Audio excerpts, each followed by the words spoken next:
kay kano sa gani nabaptize si Gining Hesus? Unsa gira nabaptize si Gining Hesus? Anya Domine. Year, an year. Wala bagay. 30. Anya Domine. AD 27. 27 lang. Okay, 27. No? So, karong 2027, mark siya sa 2,000 years sa pagsugod sa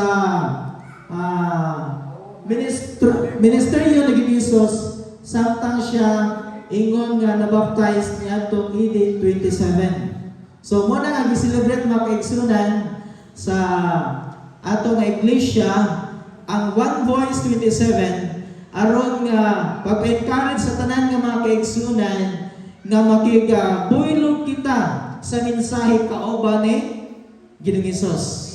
No? Kay according sa record, yung makita ninyo, according sa record mga kaigsunan, ang population sa kalibutan nga wala pagyod, kanabang wala pagyod maabot sa mensahe, naapa sa 3.40 billion. Pagkadaghanan, no? No? Daghan pa kaayo ng mga katawhan nga wala pagyod maabot sa mensahe. Sinan ka 3.40 billion. Okay, thank you. No, naana siya.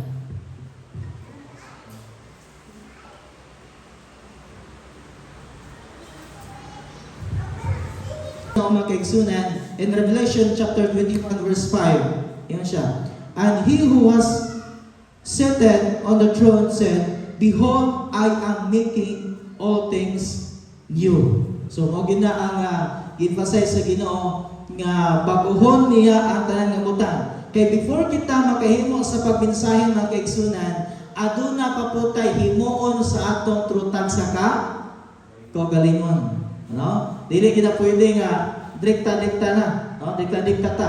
Pareha na gud na sa musulong kita ugon si atong gibuhaton kung dili ta kompleto gamit, dili gyud ta katabaho, no? O dili gyud ta makahimo sa atong nga purpose kung dili kita equip sa mga gingbuhaton or sa mga gikinahanglan nato aron nga mahimo nga posible ang pagbuhat sa gingbuhaton nga gisalig sa Ginoo kanatang tanan. Media platform ang ilang nga ginahimo. So, ato ka nang gamiton ilabi na sa pag-mensahe. Okay.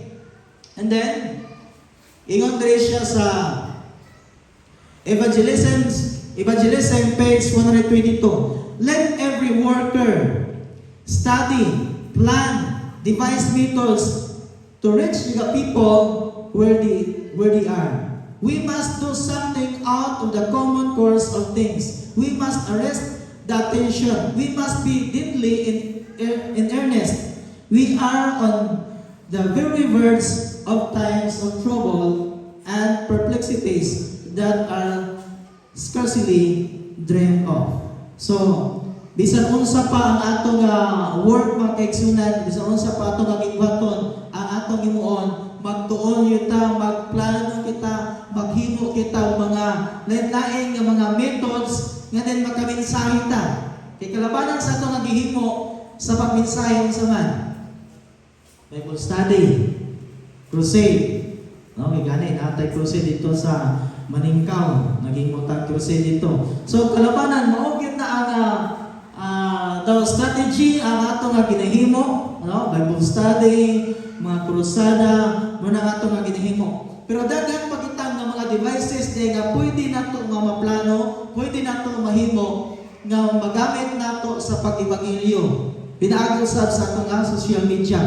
Bisan sa mga post lang nato diha, no? Mga post nato nga mga verses, mga padasig, nga mga ipang post nato mga kaigsunan. Ang pipila ka mga tao nga makadungog ana, no? Ma-encourage pud sila. No, dili lang nato to i-post nato atong away sa atong asawa, away sa atong mga partner. Kinapoy nga na, no? No? Imbes nga wala kabalo ang mga silingan nato nga nag-away ka sa atong pamilya, nagkabalo ni noon tungod kay gina-post niya sa social media. No? So lain ko na ang mensahe. No? Pero ang atong nga mensahe kung atong i-post mga kaigsunan, ang pulong gyud sa Ginoo, dako kay nga magamit sa buluhaton. Okay, palayon ta. No? So managi ka encourage nato ang media mga kaigsunan, ang media ministry nga gamiton natin din sa pagmensahe. Okay. So muna ang statistics mga kaigsunan. 5.41 billion people on social media. So dagat kay mga tao nga nagamit gyud sa social media. Gamay lang siguro kayo ang wala gyud gagamit og cellphone. Sa ato dire, kinsa may walay cellphone dire? Wala gyud. Bisan mga bata naa. O ganun, hinag magiti palitan. Kundi masamang mga kaigsunan, halos tanan ka mga tao nagagamit yun o cellphone. Halos tanan nga mga tao nag-account sa Facebook mga kaigsunan, nag-account sa Messenger. So, pinaagi niya na magamit yung kain natin na siya. Okay, 7.4 billion active smartphone user. No? Daghan kayo ng mga katawan. Okay, 5.3 billion TV viewers and radio listeners. So daghan po kayo mga listeners sa TV, sa radio mga kaigsunan, and then 63.9% on social media worldwide and 14 billion hours per day on social media. No? Grabe taas kayo ang panahon. Kada adlaw ang ginagamit nila mga kaigsunan. And 2.2 billion books sold annually. Sinan ka? Gamay lang yung kaayo ang libro nga nagbaligya annually mga kaigsunan. Yung tag-annually, sabot, yearly. Okay. No? Yearly nga nabaligya ng mga libro. Pero sa mga social media, daghan kaayo. Smartphones, daghan kaayo mga kaigsunan. No? Ganit yun, 14 billion hours per day ang ginagamit yun sa social media. So, utana ko ninyo. Pila ka oras o sa kaadlaw gigamit nato sa paggamit ng cellphone? No? So, sa kaadlaw, pila ka oras ang atong i-spend through cellphone? Di pareha. No? Pero mas nagtaas yung panahon ng cellphone. No? Ilabi na sa mga bata, ilabi na wala yung trabaho. So, naras balay. So, naagit sa cellphone mga kaisunan. Tinuod yun na. No? So, kung gamiton nato na siya, pinaagi sa magmensahe, dako kayo ng ikatabang sa buluhaton sa Ginoo. Okay?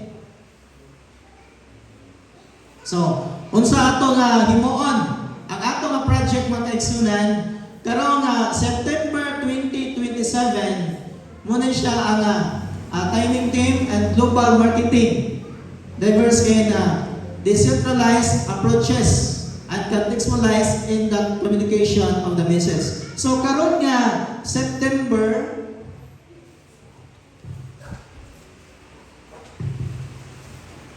okay.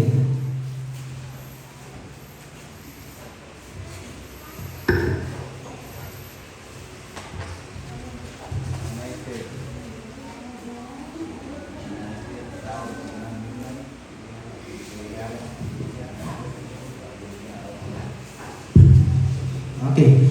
Ihatag ko niya ako din sa ato nga church mga kaigsunan. Kay mo ang ato nga guidelines yun kung unsa ato nga buhaton karon nga man, no? Pizza. Okay.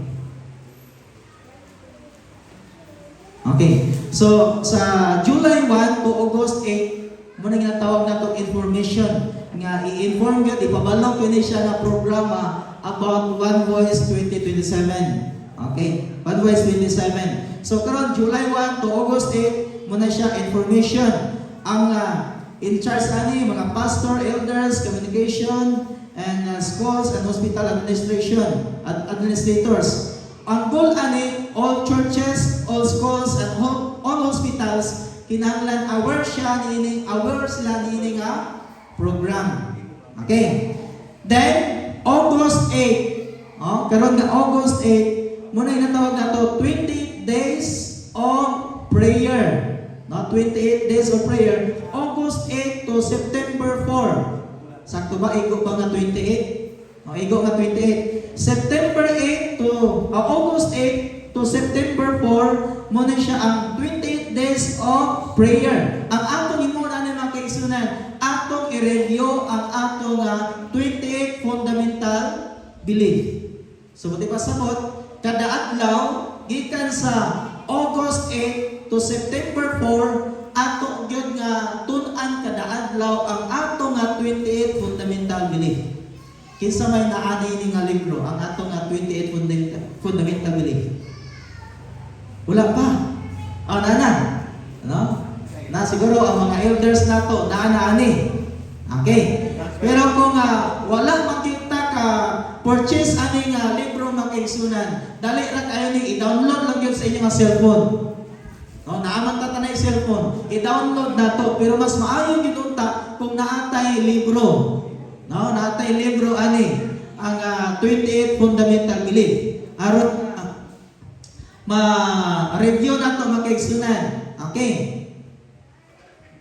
So muna siya sa August 8 to September 4. And then ang atong himuon ng ani, no? Tun-an nato sa atong balay ang atong fundamental belief. And then pagka Sabbath afternoon, no? Pagka Sabbath afternoon i-review diri, nabatay discussion or naabatay quiz nga himuon, depende sa atong pag-organize diri, no? Sabutan nato na sa atong board, no? I-organize nato na siya arang sabutan man nato nga inig-iway mag-quiz about ana or i-review nato na every Sabbath afternoon, no? Pasman ko August 8 to 4 tun-an nato ang fundamental belief. Adlaw-adlaw na siya sa atong balay. And then ang natun-an nato sa atong balay inig abot diri pagka Sabado ato nang i-review, no? I-review nato na para nga kung ano na yung mga question ato gyud nga masabtan mga kaigsunan. Okay. Okay. Then September 5, 2026. No? September 5, 2026 muna siya ang One Voice 27 Sabbath Launching Program. So ilans na nato ni siya ang program karong September 5, 2026. So magulat lang ta sa ato ang magulat lang ta sa communication sa ato ang mga director, no? Kay ang initial nga ako nabalaan nga mag-usa ta dito sa mission ani nga time. Mag-usa ta dito kay dito ilans kini nga mo nga program ang One Voice 27 mga kaigsunan, no? Ang in charge ani ang officers, ang directors, ang pastors, o elders and EY communication or personal ministries. Okay, so muna siya. Then September 12 muna siya. Bible quiz on Daniel and Revelation Sabbath, Sabbath afternoon. Inumduman na ito i-review po na ito ang atong Bible. Ang Daniel and Revelation. Kay on September 12 to December 19, itaas din siya ng panahon. No? September 12 to December 19, Bible quiz on Daniel and Revelation. Magsabot lang taana, no? Karon nga, so good karon September 12, isa ba ka chapter sa Daniel, then isa ka chapter sa Revelation, hangtod December 19, ini pagkasabado na yun, na ay quiz, no? Na ay quiz diri sa atong simbahan para nga ma-ignite kita makaigsunan. Ako gyud nga matun-an maayo ang Biblia. Then magyapon September 12 to October 31 muna siya ang One Voice Promotion and Equipping Seminars for Digital Missionaries or Gideon 300. So September 12 to October 31 ang atong ma-organize nga digital missionary or media ministry coordinator makaigsunan na ano siya seminar, no? Na ano siya seminar para matudluan kita, ma-equip kita ni nga program sa digital, no? Mayong tagdaan na atong mga pamatanon karon wala pagaling siya na maabot, no? Gamay pa mga pamatanon ang naadri karon, pero Osman na ako na-inform mga kaigsunan. So ginatawag din sila og Gideon 300. No? Gamay naman yun ang kuan rin sa digital mga kaigsunan. Pero bisaw gamay lang. Like Gideon, yun, pira mo to ang army ni Gideon. 300 lang. No? 300 lang ang army ni Gideon. Then ang ilang dala pag yun, wag pag yun sila hinagiban yung dala. Kung sila dala nila. Sulok. Yung tibod. Na yung trumpet. No? Trompita. No? Mora kinilang dala. So, kini po, ang Gideon 300, mga digital missionaries ni siya. No? Ni sila. No? Naggamit og cellphone. Sa pipila lang ikaw magmakaigsunan, pero kung ang mapasabasa nato ang mga mensahe, daghan na kayo magkabaloan eh. Okay. So, muna siya ang atong program. And then, on November 1 to December 30, One Voice 27, Spiritual Preparation. Kini, spiritual preparation na ginato ni. No? Pero, gikan pa karong July, or one magkaigsunan, kinahanglan, sugdan na ginato ang atong spiritual preparation. Magtuon nata sa atong fundamental belief, magtuon nata sa Bible, ilabi na sa Daniel and Revelation. And then November 1 to December 30, muna siya One Voice 27 Spiritual Preparation.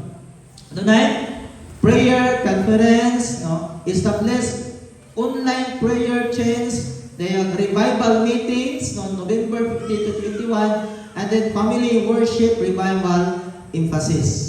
So, daghan etang gitwaton mga kaigsunan ngayon mo. Actually, karon 2026, preparation pa lang ni. Kaya ang One Voice 27 nga magwalit, himuon yun siya, karon pang 2027. No? Pero ang preparation, pag-equip na to, nagsugod na yun karong panahon na. No? Ang pag-equip na to. Okay. So, muna mga kaigsunan, nga daghan pa kayo buluhaton, hilimuon nga atong paghimuon sa padasig kanatong tanan. Okay? So muna, all media or every platform becomes a pulpit. No? Tanan nga platform, social media platform, makaisunan. Unsa may mga social media platform? Kini nga Facebook, unsa pa gyud? Messenger, YouTube, TikTok. Actually, di ko magod nga TikTok na lain din ang TikTok. Pwede gyapon nato magamit ang TikTok sa maayong magigsunan. Dili lang kay sayaw-sayaw lang. Reels. Dili mga reels na pwede ginato na magamit sa sa mensahe. So gamito nato na magigsunan. Okay. Social media, publishing, no? Radio or television, no? Pwede nato na magamit. Okay. So, ang project na ito makaigsunan, Jesus Christ, the Messiah, is the central theme. 2,000-year anniversary of Jesus' baptism. So, muna siya ang ato nga project nga mahimo gyud nga sentro kay Ginoong Hesus. Mahimo nga sentro ni Ginoong Hesus ang ato gyud nga mga mensahe. No, ingon nga anniversary ni siya sa 2,000 years anniversary sa baptism ni Ginoong Hesus. Okay. So muna siya fundamental principles, administrative, muna siya makaigsunan ang gihimo. Okay. Then preparation. Preparation nato ana united in prayer. Ano? Magplano kita nga kung unsay atong himuon sa atong iglesia nga diin ma-unite kita makaigsunan, may power kita. May power kita, mag-transform kita. No? Muna nga, gisulat ko niya mga kaigsunan. One Voice 27, all things new. No, all things new. Kaya gusto yun sa ato ang General Conference, ato naging kapaguhan sa ato nga turutang sa mga kinabuhi mga kaigsunan. Okay. So muna ato nga gisulti ganina. Okay.